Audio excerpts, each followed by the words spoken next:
सामूहिक आमरण उपोषण सुरू। मराठा आरक्षणासाठी मनोज जरांगे पाटील यांनी आज आंतरवाली सराटी येथे सहकाऱ्यांसह सामूहिक आमरण उपोषण सुरू केले आहे।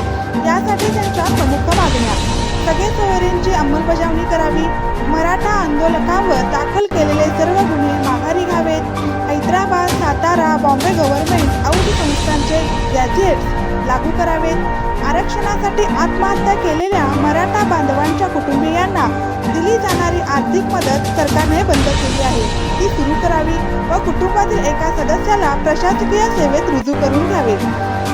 स्वर्गीय संतोष देशमुख हत्या प्रकरणाचा निपक्षपातीपणे तपास करून सर्व आरोपींना फाशीची शिक्षा करण्यात यावी। तसेच स्वर्गीय सोमनाथ सूर्यवंशी यांच्या मृत्यूस जबाबदार आरोपींना फाशीची शिक्षा द्यावी। आंदोलनाच्या पहिल्याच दिवशी मराठा सेवकांचा उत्स्फूर्त प्रतिसाद मिळाला। शेकडो उपोषणकर्ते व मराठा सेवक आंतरवाली सराटी येथे दाखल झाले असून आंदोलन ठिकाण भरून गेले आहे।